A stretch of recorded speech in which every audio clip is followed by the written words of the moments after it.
The landing gear was jammed shut, the hydraulic system had failed completely, and the pilots were preparing for a belly landing that would likely end in fire and death.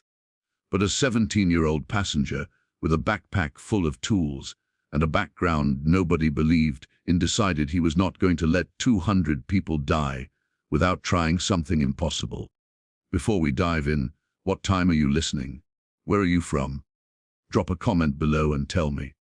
And please like and subscribe for more videos like this. Marcus Webb sat in seat 23A staring out the window at the clouds below. He was tired. Exhausted, actually. He had spent the last 3 days at a national robotics competition in Denver, barely sleeping, working around the clock with his team to fix a malfunctioning mechanical arm on their entry. They had placed third. It was good, but not good enough for a scholarship. Marcus needed that scholarship. His family could not afford college tuition. His mom worked 2 jobs just to keep their apartment. His father had left when Marcus was 9. Money was always tight, always a struggle. So Marcus poured everything into robotics, into engineering, into building things with his hands. It was his way out, his only way out. The flight back to Phoenix was supposed to be smooth, easy. Just 2 hours in the air and he would be home. Marcus had his backpack wedged under the seat in front of him. It was filled with tools. Screwdrivers, pliers, wire cutters, a small socket wrench set, electrical tape, zip ties. He always carried tools. His friends joked that he could rebuild an engine with what he kept in that bag.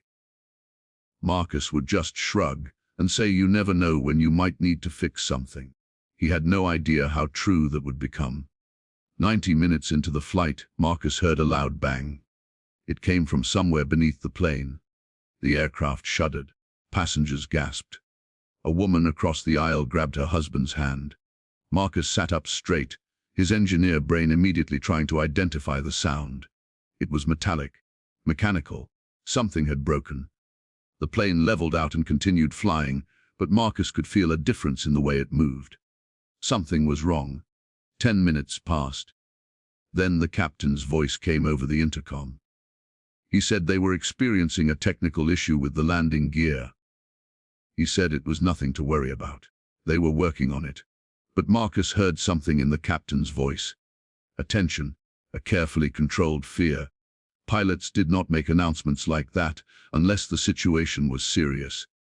Marcus leaned forward and looked out the window, trying to see the wing, the engine, anything that might give him a clue. Everything looked normal.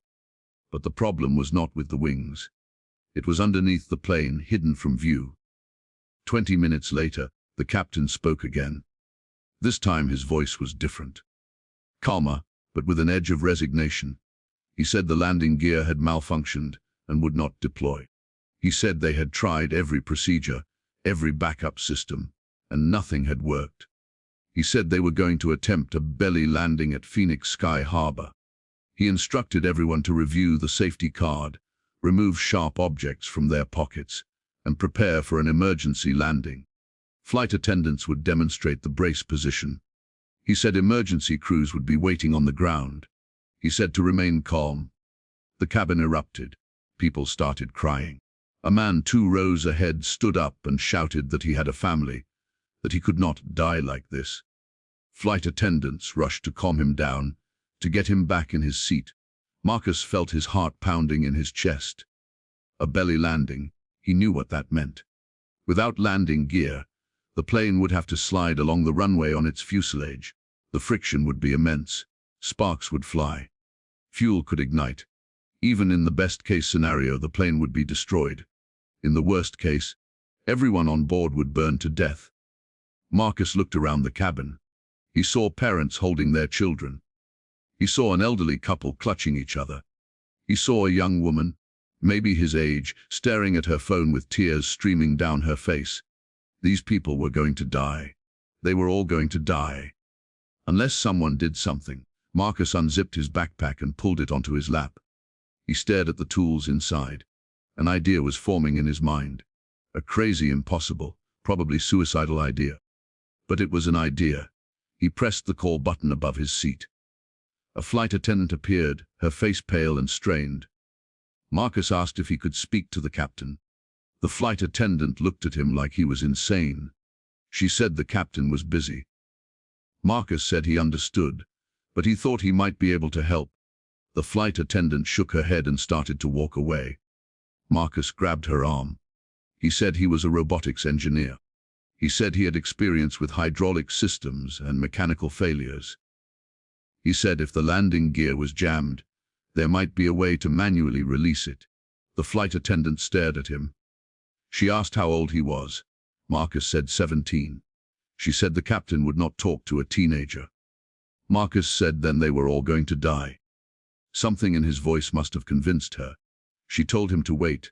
She disappeared toward the front of the plane. 5 minutes passed. Marcus's hands were shaking. What was he doing? He was not a real engineer. He was a high school student who built robots in his garage. He had no business thinking he could fix a commercial aircraft. But what was the alternative? Sit here and wait to crash. Wait to burn. He could not do that. He would not do that. The flight attendant returned. She told Marcus to follow her. They walked to the front of the cabin, and she opened a door that Marcus had never noticed before.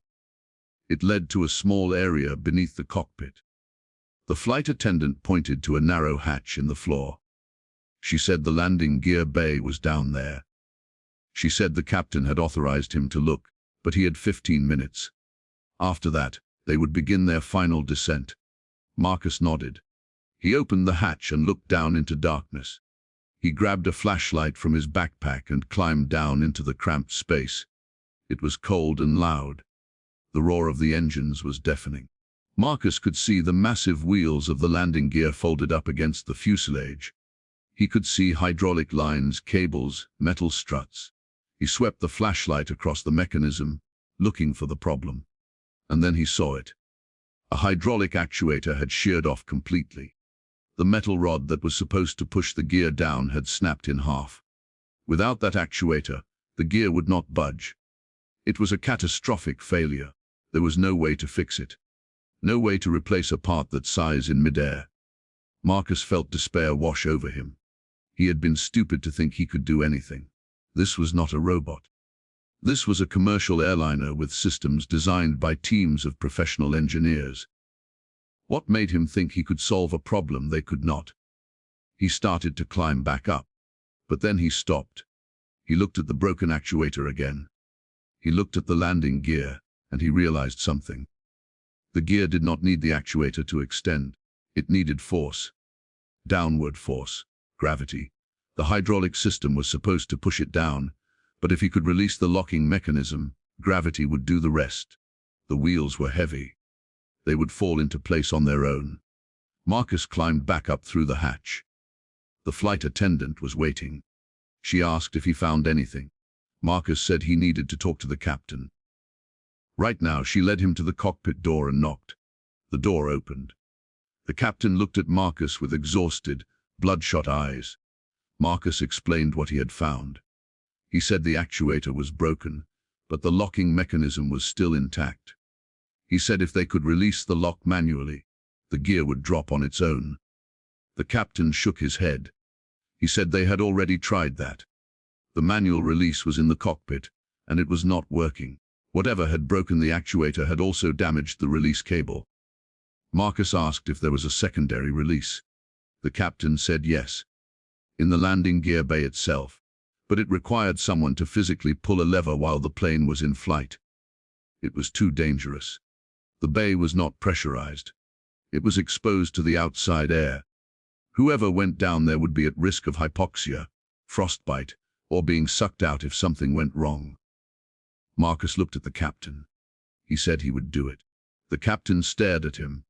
He asked how old Marcus was. Marcus said it did not matter. He said he could fit in the space, he had the tools, and he understood the mechanism. He said it was their only chance. The captain looked at the first officer, then back at Marcus. He said if Marcus went down there and something went wrong, they could lose him and still crash the plane. Marcus said if he did not go down there, they would crash the plane anyway. The captain was quiet for a long moment. Then he nodded. They gave Marcus an oxygen mask connected to a portable tank. They gave him thick gloves and a safety harness. The flight attendant secured the harness to a metal anchor point near the hatch. Marcus climbed back down into the landing gear bay. The cold hit him immediately. The temperature outside the plane was 40 degrees below zero. He could feel it seeping through his clothes. He shone his flashlight around, looking for the manual release lever. There, on the far side of the bay, partially hidden behind a hydraulic line, he crawled toward it, dragging the oxygen tank behind him. The lever was covered in grease and grime. Marcus pulled off his gloves so he could get a better grip. The cold bit into his fingers instantly. He grabbed the lever and pulled. It did not move. He pulled harder. Nothing. The lever was stuck. Marcus reached into his backpack and pulled out a small can of penetrating oil. He sprayed it on the lever mechanism and waited 30 seconds. Then he grabbed the lever with both hands and pulled with everything he had. The lever moved, just an inch. But it moved. Marcus adjusted his grip and pulled again. The lever shifted further. He could hear metal grinding against metal. One more pull. He braced his feet against the fuselage and yanked the lever with all his strength. The lever snapped into place. There was a loud clunk. The landing gear shuddered. Then, slowly, it began to move. Marcus watched in amazement as the massive wheels rotated downward, extending toward the ground. Gravity took over. The gear locked into position with a solid thud. Marcus heard cheering from the cockpit above. He had done it. The landing gear was down. He climbed back up through the hatch, his hands numb, his face burning from the cold. The flight attendant wrapped a blanket around him. The captain reached back from the cockpit and shook his hand. He said, Marcus had just saved 212 lives. Marcus could not speak. He was shaking too hard. They guided him back to his seat. The passengers around him stared. They had no idea what he had just done. The plane began its descent. 15 minutes later, they touched down on the runway, smooth and gentle. The landing gear held. The plane rolled to a stop. The cabin erupted in applause. People were crying, hugging each other, thanking the crew. Emergency vehicles surrounded the plane, but they were not needed. Everyone was safe. Marcus sat in his seat, staring at his hands. They were black with grace and streaked with blood from where the cold had cracked his skin. But he did not care. He had done something that mattered, something real. The story made national news within hours. A 17-year-old student had manually released the landing gear on a commercial flight and saved everyone on board. Reporters wanted to interview him. The airline wanted to give him a reward. But what Marcus got was better than any reward. He got a full scholarship to MIT. 4 years, all expenses paid, to study aerospace engineering. The head of the admissions department called him personally. She said what Marcus had done showed more than technical skill. It showed courage, quick thinking, and a willingness to act when others froze. Those were the qualities they wanted in their students. Marcus's mom cried when she heard the news. She held him tight and told him she always knew he was special. Marcus just smiled. He did not feel special. He felt like he had gotten lucky. But maybe luck was just being prepared when the moment arrived.